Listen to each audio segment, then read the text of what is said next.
Hello and welcome to my channel, Rhino here. Today, I'm looking at a video that if you've been watching my charity live streams, you've already seen a little bit of, as I did a live reaction to it. But of course, me being me, I got distracted a bunch of times during the live stream and didn't quite make it halfway through. But I had enough fun with it, despite its very serious topic, that I thought I'd give it a go as a normal response video. So let's go!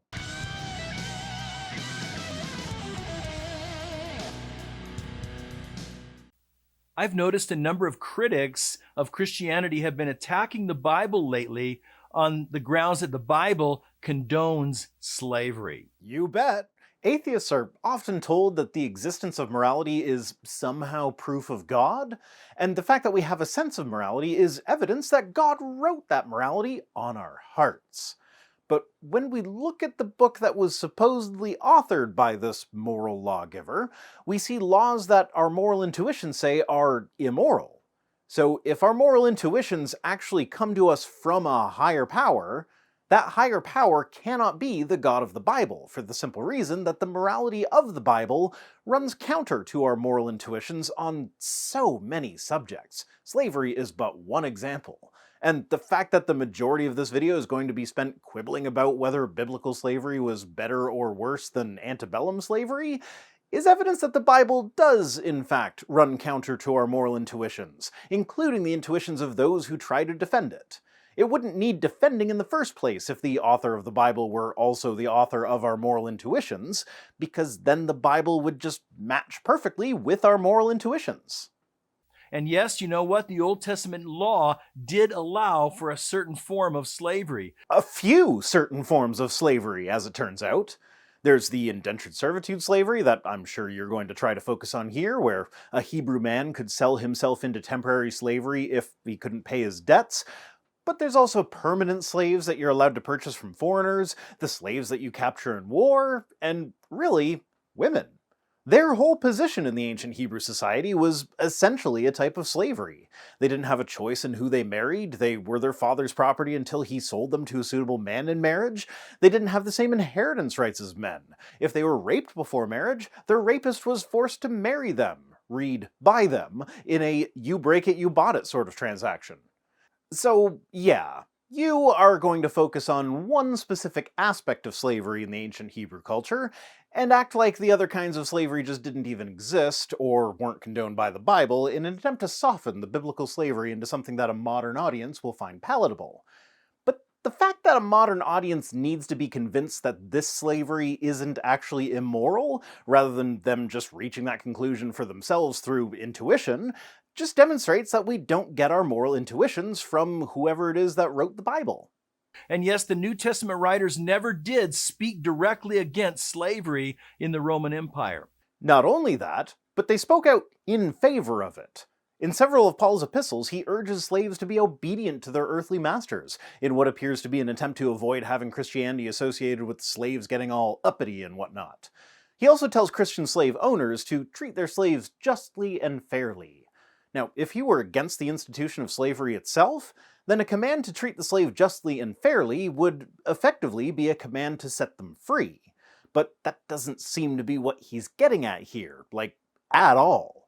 The one time when Paul says anything about freeing a slave, it's when he sends an escaped slave back to his master with a letter that essentially just says, "Pretty please, free just this one slave. I really like him and would appreciate him not being a slave anymore. But you know what, if you decide not to, that's okay." So, yeah, the New Testament, while it does not lay down new rules about the acquiring and owning of slaves, it also doesn't do away with the old rules, and does explicitly condone the owning of slaves. So let's evaluate that claim and see how valid it is. Does the Bible condone slavery? Now let's start by looking at slavery in the Old Testament. You need to understand that the Old Testament system of slavery was very different from the practices of Europe and America in the 19th century and before, and the slave practices that we're used to as students of American history. Importantly, though, I never said that the Bible condones European or American slavery of the 19th century. I said it condones slavery. Slavery, as in the owning of human beings as property and making them work for you without paying them for their work. That's what slavery means. If that's what the ancient Hebrews did, and that's what the Bible instructed them to do, then the specifics don't matter. The Bible condones slavery, and slavery is immoral. Because, first of all, the Old Testament law allowed a voluntary provision for people to enter this relationship on a voluntary basis to support people who had become destitute. It was like the Old Testament form of bankruptcy. No, absolutely not. Bankruptcy is absolutely not the same thing as being subjected to years of forced labor when you can't pay your debts. Yeah, I suppose you could say that this was their way of wiping out those debts without the person actually paying them back, but to compare years of being a slave with now it's harder to get a loan because my credit report shows that I went bankrupt is disingenuous to say the least. And so debts were paid off by becoming a servant to somebody who had the means to bring you into their household. And slave, not servant, slave. You are their property for the duration. So usually the person initiated this, him or herself. Sure, but you can see how societal pressures can lead someone to involuntarily selling themselves into slavery because they have no other option, right? Just because they technically agreed to it does not mean that they actually wanted it. If a rapist says, "Sleep with me or I'll murder your child," he does not then get to use "she voluntarily slept with me" as a defense in court, because we recognize that an agreement made under duress should not be a binding agreement. And so nobody was kidnapped or nobody was forcibly induced into slavery. Let's read from the Good Book. Deuteronomy chapter 20, verses 10 through 14. When you draw near to a city to fight against it, offer terms of peace to it, and if it responds to you peaceably and it opens to you, then all the people who are found in it shall do forced labor for you and shall serve you. But if it makes no peace with you, but makes war against you, then you shall besiege it, and when the Lord your God gives it into your hand, you shall put all its males to the sword, but the women and the little ones, the livestock and everything else in the city, all its spoil you shall take as plunder for yourselves, and you shall enjoy the spoil of your enemies, which the Lord your God has given to you. Moving on, we've got Leviticus 25 verses 44 through 46. As for your male and female slaves whom you may buy male and female slaves from among the nations that are around you. You may also buy from among the strangers who sojourn with you, and their clans that are with you, who have been born in your land, and they may be your property. You may bequeath them to your sons after you to inherit as a possession forever. You may make slaves of them, but over your brothers the people of Israel you shall not rule, one over another ruthlessly. So, what was that you were saying about nobody being kidnapped or forcibly induced into slavery? And in the Old Testament law, it was also a temporary provision. Again, let's read that bit in Leviticus. You may bequeath them to your sons after you to inherit as a possession forever. That's talking about slaves. Not sure how you got temporary provision out of pass them down as possessions that can be inherited forever. No, that's a lie. I know how you got that. You got that by ignoring the verses that don't say what you want them to say. Those cherries aren't going to pick themselves after all. See, once the debts were paid, then the person was set free. Well, we've spent all our time so far looking at the verses that explicitly contradict what he's saying, so let's look at the part in Exodus 21 that he's actually referencing. So, Exodus 21, verses 3 through 6. If he comes in single, he shall go out single. If he comes in married, then his wife shall go out with him. If his master gives him a wife, and she bears him sons or daughters, the wife and her children shall be her master's, and he shall go out alone. But if the slave plainly says, I love my master, my wife, and my children, I will not go out free, then his master shall bring him to God, and he shall bring him to the door or the doorpost, and his master shall bore his ear through with an awl, and he shall be his slave forever. So it seems as though the women who are sold into slavery don't get to go free after 6 years, and it seems that a slave owner can use a family as a method of strong-arming him into voluntarily becoming a permanent slave. Not quite so rosy as it's being made out to be. And I didn't even read the next paragraph, which is where the Bible lays out the rules for selling your daughter as a sex slave. And also, all debts were paid, and all slaves, therefore, were set free once every 7 years. And this is where we start seeing the different viewpoints of the various authors of the Pentateuch, as there are at least 3 different iterations of this particular rule. In Exodus, we see the men being set free after 6 years of slavery, but without any family that he may have acquired during his tenure as a slave. They are permanent. Women don't get set free at all, they are just permanent slaves, and it's unclear what happens to the children born into slavery when they grow up, but given the lack of a provision for their freedom, I feel like it's implied that they remain permanent slaves regardless of gender. In Deuteronomy, we see a verse that could make the apologist's position look at least a little better, as it specifies that both men and women are to go free in the 7th year, but this is also the one that explicitly states that this law only applies to Hebrew men and Hebrew women. The foreigners are singled out as a group to which the 7th year release stipulations do not apply. Exodus has the decency to leave the non-Hebrew bit as an implication rather than coming out and actually saying it, at least. Well, I mean, it still says that it's talking about buying a Hebrew slave, but it doesn't say what happens to the non-Hebrew slaves, leaving their status as permanent slaves in the implication category, even though it is pretty obvious. In Leviticus, we actually see an even better example of how the indentured servitude thing might not really be considered slavery. It explicitly states that if your brother becomes poor and sells himself to you, you are not to make him serve as a slave, treat him as a hired worker. Okay, so that implies wages in addition to being released from any debts, so that gives us some progress, but in this case, he's stuck working for his master until the year of Jubilee, which is every 50th year and is not tied to his start date. So if the year of Jubilee is 5 years away when he sells himself, he is now free to pursue other jobs after only 5 years. But if it just passed, then he's stuck working for the person he sold himself to for 49 years. But again, we get another aspect that looks promising. When he leaves in the year of Jubilee, he takes his children with him. No mention of what happens to the wife, seems like a weird omission that implies that she stays a permanent slave to whoever his master was before he was set free, so that's another point against it. But also, this is right where we see that you're allowed to buy male and female slaves from the nations around you, and that they become your property that can be inherited by your children and your children's children forever. Or as long as the slave lives, at least. And perhaps the most interesting thing out of all this is how apologists will carefully tread around the verses about permanent slaves in order to pick the ones from each of these passages that make the indentured servitude thing look the least objectionable. They'll take the wording from Exodus because it's the easiest one to ignore the fact that it's only talking about the Hebrews, even though it does say that it is. They usually chop off that part of the verse when quoting it. They will then frequently pop over to Deuteronomy, which says that when the slave goes free, you have to furnish him liberally out of your flock, threshing floor, and winepress. Basically, when you free your slave, pay him enough that he's not going to end up a slave again anytime soon. But be careful to skip past that verse that explicitly states that this only applies to the Hebrew men and women.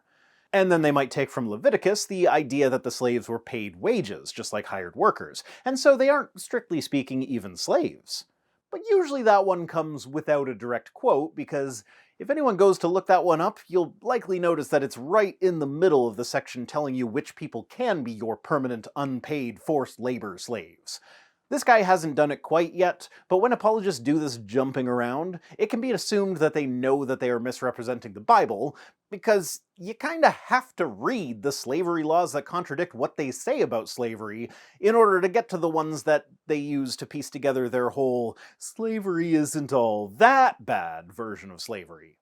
Also, in the Old Testament system, these servants or slaves had numerous rights and they were protected by the laws from many forms of harm or of abuse. So are the American slaves. In the Louisiana Civil Code, Article 173 mirrors Exodus 21:20, when it allows you to beat your slave, but not to the point where the slave is maimed, mutilated, or killed. Arguably, that's actually better than Exodus, because the biblical verse is only concerned with whether or not the slave can get up after a day or two. Article 188 says that if you emancipate a slave, it is now your obligation to provide for the subsistence of the emancipated slave if they are unable to provide for themselves, which mirrors Deuteronomy 15 verses 13 and 14. Article 192 is, on paper, a better law than any found in the Bible regarding the treatment of slaves. A slave owner can be compelled to sell his slave for the slave's protection if the master is found to be cruel. There's nothing like that in the Bible. When the Hebrews conquer a city and take its inhabitants as slaves, there is no provision that if they are cruel to them, the slave must then be sold to a less cruel master. On paper, slavery in antebellum Louisiana actually looks like a better system than biblical slavery, and a number of its rules were lifted directly from the Bible before being improved upon. But we know from history that that's not actually how it worked out. The rights of the slaves, even the ones that were explicitly written into state law, were frequently ignored. What counts as cruel treatment of a slave would be subject to the opinion of a judge, likely a slave owner himself. You're allowed to beat your slave, but not to maim or mutilate him. Well, what counts as maiming or mutilating? I would argue that scars would, but I doubt that a pre-Civil War Louisiana court would agree with that. What about broken bones? Well, they heal, don't they? So it's not permanent, so it's not mutilation. This is disingenuous of the apologists because they treat the legal code regarding slavery in the Bible to how the slaves were actually treated in the United States, rather than comparing either just the legal codes or just the treatment. If you think that the slaves were more able to assert their rights as laid out in the Bible in ancient Hebrew culture than American slaves were in American culture, then you're looking at the whole thing through just a shit ton of rose-colored glasses that only see what you want to see. And similar laws can be found in other states. Georgia, for instance, punishes someone who kills or dismembers a slave as though they had done the same to a free white person. They forbid cruel treatment, which included a provision limiting the number of hours in the day you're allowed to work your slaves. They mandated that slaves be given the Sabbath day off. They required that you provide your slaves with sufficient clothing, shelter, and food, and more. Also, who fucking cares how similar or different the two are? At the end of the day, the Bible condones the owning of human beings as property, and that is morally wrong, no matter how it compares to American slavery. This whole comparison to American slavery is just appealing to relative morality. Well, because American slavery was worse, Hebrew slavery must have been okay.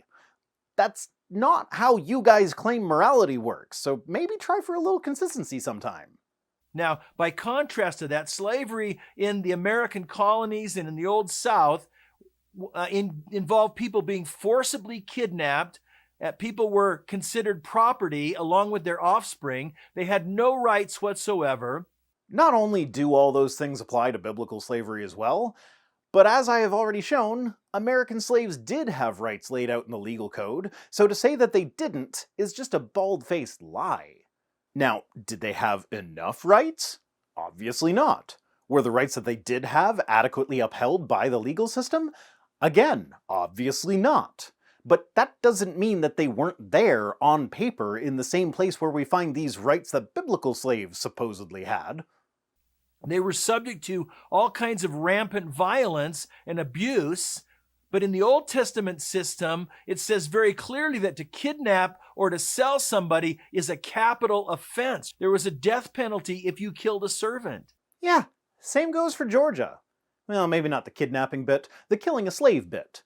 But since the Bible tells you exactly how you're supposed to go about kidnapping and forcing people into slavery in Deuteronomy 20, and allows you to buy permanent chattel slaves from foreigners in Leviticus 25, I'm going to go ahead and assume that those kidnapping laws only apply to Hebrews and foreigners actually living in their land. They're not allowed to do the kidnapping unless they're at war, but they're allowed to buy from the people who did. Another difference is that in American form of slavery, it was motivated by an economic advantage for the elite. Okay, let's hypothetically grant everything you've said about Hebrew slavery thus far. Do you really think a system where someone who becomes poor and destitute has to sell himself into slavery to a wealthy person, one might even say one of the economic elite, in order to cancel his debts and then work for that person without pay for 6 years, with the potential of that person strong-arming them into becoming a permanent slave by holding his wife and children hostage? is somehow not motivated by an economic advantage for the elite? That's your best case scenario here. And the fact of the matter is that that's not how it worked. Like, at all. You oppressed and exploited this labor to gain economic advantage for yourself. Do you not see how working for someone without pay for 6 years could possibly give that person an economic advantage? Like, seriously, do you know how much more shit I'd be able to get done for my channel if I had just one slave? I'd be churning out like 3 videos a week minimum, which would make me a lot more money, providing me with an economic advantage. Now imagine scaling that up where your wealth comes from, say, a farm. The more of these Hebrew indentured servants that you have working the farm that you don't have to pay, the more money goes into your pocket. That's actually explicitly mentioned in the verse in Deuteronomy telling you to give the slaves a bunch of stuff when they go free. Chapter 15, verse 18. It shall not seem hard to you to let him go free from you, for at half the cost of a hired worker he has served you for 6 years. It literally says that you have to be nice to the slaves that you are freeing because they provided you with such a massive economic advantage. But in the Old Testament system, this form of slavery was motivated by a desire to find a way to help the poor, to find a way to help them out of their destitution. Yep, the people in that city you just conquered sure did want you to come in and help them out of their destitution through forced labor. Now, let's take a look at slavery in the New Testament. In the Roman world, slaves constituted at least a third and maybe more of the whole total population. Okay, but why are we looking at the Roman world and not the New Testament when talking about slavery in the New Testament? Like, I get it, you're gonna try and make Roman slavery look all rosy and cheerful, as if they didn't use slaves for hard manual labor or forcing them to fight each other in gladiatorial settings. Now, sure, they did have slave doctors and teachers and stuff who had relatively cushy lives compared to what most slaves got, but the fact of the matter is that most slaves were not living these cushy lives. And once again, even if they were, owning people as property is still immoral. And so this was such a common thing, the New Testament had to address it in one form or another, which it did, as we'll see in a moment. Yeah, it addressed it by telling slaves to obey their masters, masters to be nice to their slaves, and then there's that story of Paul sending an escaped slave back to his master with a note saying, "Pretty, please let him go free." That's not a great track record. Now, slaves could become slaves by military conquest, by indebtedness, or they could be born into it. And the owner in the Roman system had the right to use the slave however he wanted, to punish the slave however he saw fit. Many of them did manual labor, agricultural labor, mining, and things like that. Okay, that didn't go the direction I thought it would.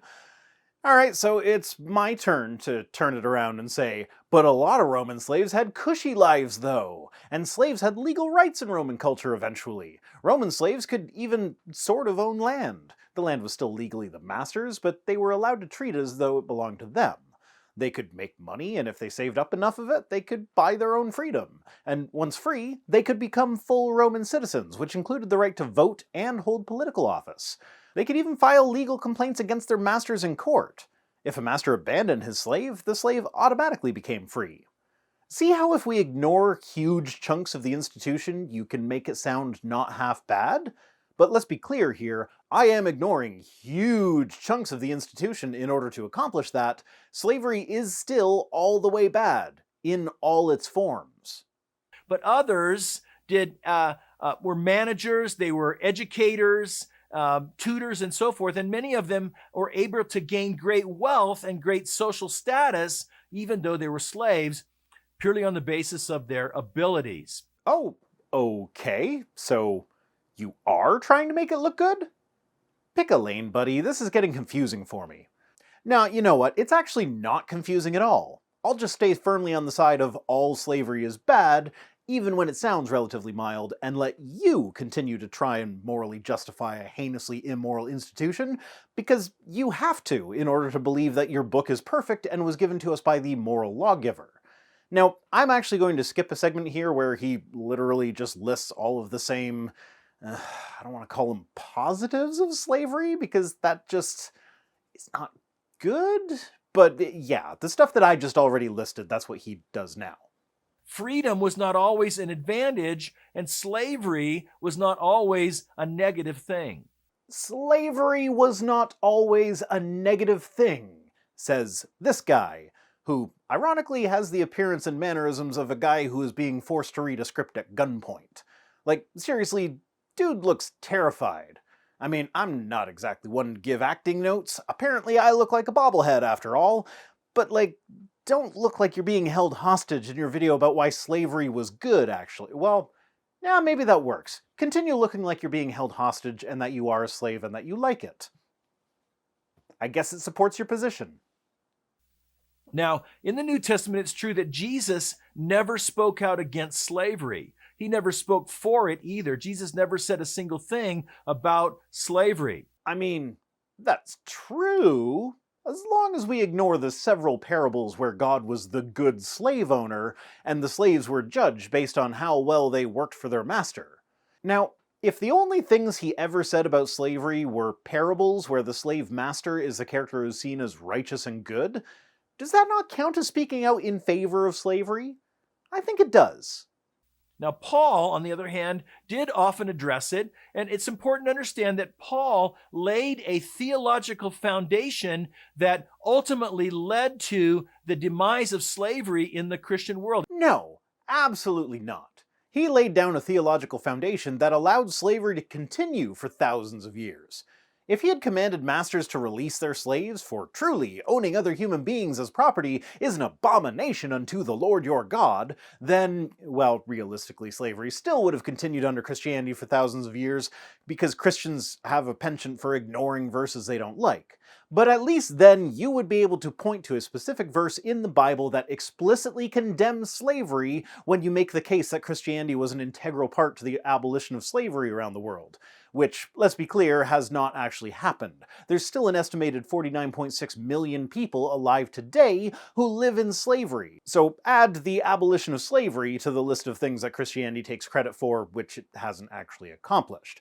I mean, I guess he did technically say Christian world, but a lot of people don't specify Christian there. It undermined slavery because, for example, in Galatians chapter 3, for you are all children of God through faith in Christ Jesus. There is no longer Jew or Gentile, slave or free, male and female, for you are all one in Christ Jesus. The fun thing about that verse is that when I use it to say that the Bible supports trans people, because it explicitly states that there is no male or female, I am then told that it's not a literal verse, it's speaking figuratively, about our spiritual being, not our physical being. But suddenly when we need a verse that condemns slavery, it's a literal verse that says there are no slaves or free, because we're all one in Jesus. So either it's figurative and doesn't condemn slavery, or it's literal and the Bible supports trans rights. Bit of a catch-22 for transphobic preachers. Now read the verses where he tells slaves to be obedient. Go on, I dare you. And then in Ephesians chapter 6, verses 5 through 9, that passage is a little bit long for us to evaluate right now. Let me just summarize it. It points out that Jesus is Lord over all relationships and that masters and slaves alike are accountable to Jesus for how they treat one another and how they live their lives. Oh, that's cute, him not actually reading the verse. Well, you know what? I regularly put out videos that are over a half-hour long, so I'm not afraid of a passage that is a whopping 5 verses long. So let's see how accurately he summarized it, shall we? Slaves, obey your earthly masters with respect and fear and with sincerity of heart, just as you would obey Christ. Obey them not only to win their favor when their eye is on you, but as slaves of Christ, doing the will of God from your heart. Serve wholeheartedly as if you were serving the Lord, not people, because you know that the Lord will reward each one for whatever good they do, whether they are slaves or free. And masters, treat your slaves in the same way. Do not threaten them, since you know that he who is both their master and yours is in heaven, and there's no favoritism with him. There's a bit of a disconnect there with how much explaining was required to tell the slaves how they're supposed to be good and obedient. But then the bit directed at the masters just seems kinda tacked on at the end. Slaves, be good and obedient to everything, as though you were serving the guy who Jesus made clear is the ultimate slave master, God. Oh yeah, and slave masters, try not to beat them too badly, I guess. I feel like slaves obey your earthly masters is not a very anti-slavery verse. In fact, it seems rather the opposite. I can see why you didn't want to read it directly, though. And that all goes back to Ephesians 5, verse 21. 5, verse 21 governs all the relationships that follow in chapter 5 and chapter 6. It governs the relationships between husbands and wives, between parents and children, between masters and slaves. Yeah, we could get into the whole wives submit yourselves to the husband because the husband is the head of the wife, just like Christ is the head of the church, and Christ is the church's savior. So if you think about it, the husband is your savior too. But that's a whole other can of worms. Suffice it to say, this whole section is about being submissive and obedient, not about freeing slaves. In other words, it's pro-slavery, and on top of that, wives are the quasi-slaves of their husbands. And Ephesians 5, verse 21 says, "Submit to one another out of reverence for Christ." And then it goes on to list who should submit to whom, with slaves being told to submit to their masters. That's not anti-slavery, that is very much pro-slavery. And so that means masters were to submit to slaves, slaves were to submit to masters. That would begin to undermine the foundations of slavery in the Roman world. Except it doesn't actually say that. It literally says the exact opposite of that. And then take a look at 1 Corinthians chapter 7. The apostle says, "Are you a slave? Don't let that worry you. But if you get a chance to be free, take it." That verse comes right on the heels of each person should remain in the situation they were in when God called them. So, yeah, only take your chance to be free if it just kind of happens to come along. But don't, try to free yourself or anything. This is the best anti-slavery verse in the Bible because it actually tells people to take their chance to be free if it comes along. But the fact that it tells you to not let your status as a slave trouble you right before that, and explicitly states that each person should remain in the situation they were in when God called them right before that, it kind of takes the wind out of the whole "this is the Bible telling slaves to do what they can to free themselves" thing. And then in 1 Timothy chapter 1, he clearly denounces those who practice slave trading. For the law was not intended for people who do what is right. It is for people who are lawless and rebellious, who are ungodly and sinful. The law is for people who are sexually immoral, or who practice homosexuality, or are slave traders, liars, promise breakers, and he lists a number of other traits there. Okay. Oh yeah, I'll get back to what the verse is actually saying in a moment. But he really just tried to yada yada the end of that list as though there are a bunch more things, when the next words are literally "or who do anything else that contradicts the wholesome teachings that come from the glorious good news entrusted to me by our blessed God." Why would you say that he lists a bunch more stuff when that's literally the end of the list? And how many items are on the list doesn't even matter to the point you're making. It's just a weird thing to lie about. Now, to address what the verse is actually saying, first I'd like to point out that the word translated as homosexuality there is arsenokoites, which more properly means something along the lines of those who are abusive in the pursuit of sex. It was originally translated as homosexuality in the RSV translation in 1946, and just after the release of that translation, a seminary student challenged the team of translators on that choice of words, a challenge that the translators agreed was valid. They had made an error and would correct it. However, they had signed a contract when doing their translating that forbade them from making any changes to their translation for 10 years after initial publication.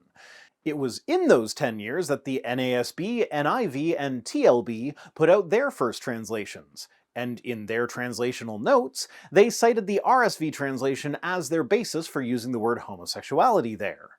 So these translations, which ended up becoming more popular, made that decision based on what the original translators who used the word homosexuality agreed was an erroneous translation. Of course, the sexual morality laid out in the Bible is repressive as fuck and leads to things like unhappy relationships and real sexual immorality. like marital rape, so I'm not defending the Bible's moral code here, but it is still worth mentioning. Back to slavery, this seems to me to be mirroring that thing in the Old Testament laws where you're not allowed to kidnap the slaves yourself, but you are allowed to buy them from the people who did. It doesn't condemn the slave owners, just the slave traders. And then in the book of Philemon, Paul wrote to his friend Philemon to ask him to free a slave named Onesimus who had come to faith. And so now their relationship had changed. Yeah, that's the one I've already mentioned a couple of times, where he sends an escaped slave back to his master with a polite letter saying, "Pretty please free this guy. You don't have to if you don't want to, but I'd appreciate it if you did." That is the weakest condemnation of slavery I could possibly imagine.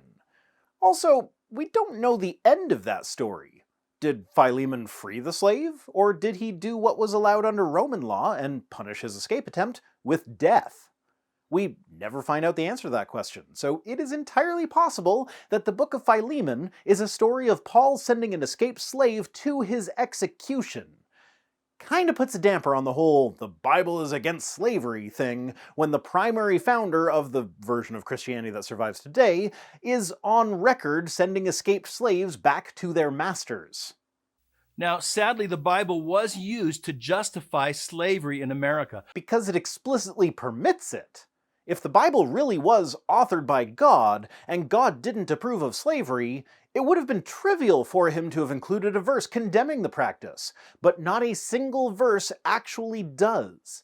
The excuse for this is usually something along the lines of the culture at the time is not ready for such a radical change. But the same people who make this excuse can later be found talking about how radical the teachings of Jesus were, or how radical the Ten Commandments were. They want you to think that God is all about these radical cultural changes, until it comes to one that would have objectively been a good radical cultural change to make. Then suddenly it would just be asking too much of the culture that he wanted to change. But that's a misuse and a manipulation of Scripture. According to who? If God doesn't want us using Scripture that way, why could he not make that clear? Why does he have to rely on human interpreters to figure out what he wants, rather than making it known himself? And could a message really be said to be perfect if it's so easy to use for the wrong purposes? This seems more like an argument against biblical inerrancy, rather than an argument against the Bible's endorsement of slavery. The Bible certainly does not sanction the kind of slavery that was practiced in American life. Doesn't matter, that's completely irrelevant. It sanctioned a type of slavery that was equally immoral. The New Testament strongly encouraged the church to move away from slavery and explicitly condemned certain elements of slavery. No, it really didn't. It gently asked masters to be nicer to their slaves, and condemned slave traders in the same way that the Old Testament laws did. It did not get any better. But the Bible emphasizes making decisions based on conscience about this matter. So there's never one overarching statement that says slavery must end, but it encouraged people to make personal decisions of conscience. And why is that? Why could it not give an overarching "slavery must end" message? Most Christians would agree that it gives an overarching "being LGBTQ is bad" message, including the organization that this guy is representing. And that is much more in the realm of personal conscience, you do you sort of stuff. Like, if two dudes want to have sex, who cares? That's up to them. But slavery? That's forcing other people to do work for you for no pay. That is infringing on that other person's right to freedom. It's not a "you do you, it's not hurting anyone" thing. And yet, the Bible takes a "you do you" approach to slavery, but not to being gay or trans? That's just gross. And the fact that you can only arrive at that conclusion after flat out lying about what the Bible actually says about slavery is extra gross. This is what you think makes your side look good. Well, it doesn't. Saying that the morality of slavery is just a matter of opinion is a disgusting position to hold. And to all the commenters who are all about to say, "Aha, but you're an atheist, so all morality is just a matter of opinion to you," I would like to direct you to my video on where atheists get their morals. Long story short, yes, morality is a matter of opinion when you break it down, but once we agree on a moral goal, for instance increasing well-being and decreasing harm, then we can objectively measure the morality of particular actions. And in the case of slavery, the increase in harm is objectively greater than the increase in well-being, and so it can be said to be objectively immoral in light of the goal of maximizing well-being and minimizing harm. That's it for this one. Today's comment of the day comes to us from, well, everyone telling me that established titles is a scam. So here's the deal. I do look into the companies that offer to sponsor me, and I have turned down several of them for being shady. But I also don't have much in the way of resources when it comes to managing sponsorships. Every minute I spend looking into a company that might pay me is a minute that I'm not spending making actual content. So sometimes things fall through the cracks. Now, is established titles actually a scam? I don't think so. They do actually own land in Scotland that is environmentally protected, and they do pay for the planting of trees. Those are the primary things that I was looking at when making this determination. The fact that you don't actually legally own the land doesn't strike me as an issue. It's a novelty gift, after all, akin to buying plots of land on the moon. I don't think NASA is going to be checking with lunarregistry.com to make sure that when they build the moon base they plan on building that they have the property rights to the lunar land they're using. So they reserve a plot on their land and call it yours, but it's not legally yours. For the sake of a novelty gift, I think this is fine. And traditionally in Scotland, the landowners were lairds. No, this does not give you an official peerage in the UK, nor does it give you the right to a family coat of arms, and honestly, I would have thought that that was obvious. I'm not going to get a spot in the House of Lords because I bought a 1 square foot plot of land, even if I did legally own that land. Then everybody who owns any land in Scotland would also be entitled to it, and that's never going to happen. Actually, in my opinion, the House of Lords should just be abolished anyway. Probably should have been around the same time that they made the legal change that just owning property no longer gives you the title Lord. But that's a whole other topic. So, at the end of the day, is there a more efficient way to get trees planted and land protected? Yes, of course. Giving directly to the tree planting charities that Established Titles uses will be better. It's the same with Wren, actually. If you give money directly to the projects that they fund, then more of that money goes to those projects. Obviously. Wren adds the value of keeping those projects accountable and helping you figure out just how much of carbon you're offsetting. Admittedly, the value that Established Titles adds to conservation efforts is minimal by comparison. It's a novelty certificate, but they still do some good work. And yeah, there's a criticism that no, you can't officially change your name on your passport or driver's license to include Lord or Lady, but given that the official creators briefing package that I got from them explicitly told me not to make that claim in the first place, I wasn't really worried about that one. Anyway, all this to say that I personally still don't think that this is a scam, but I can appreciate why people would consider it to be, at the very least, a bit shady. So I will be painfully declining the very lucrative year-long offer that they have on the table for me, and if you bought a plot of land there and you feel that I misled you into purchasing that plot, I would encourage you to go to their site and seek a refund. They do have a 60-day money-back policy. For any that feel like I misled you, I apologize, and I thank you all for holding me accountable. That's exactly the kind of attitude I want to encourage among my audience. The last thing that I need is to damage whatever trust you have in me by taking money from a poorly vetted company. And yeah, while I did conclude that they're not really a scam, they're just a bit on the dodgy side, if I had found this information before making the deal, I would have declined. I will strive to do better in the future. Thanks for watching, thanks to Tim Robertson for being my Patreon manager, and special thanks as always to my patrons, Daniel A. Glasser, Horatio Daniel, and all the rest, who are the thousands of dollars I could have made just for rerunning the ad I already recorded for my channel. If you'd like to be a less dodgy source of income, you can join us on Patreon for as little as $1 per week over at patreon.com/ViceRhino, or by supporting the channel in one of the other methods that can be found at links.vicerhino.com, which is also where you'll find links to my other projects. If for whatever reason you want to send me stuff, my P.O. Box address is in the description. See you next time!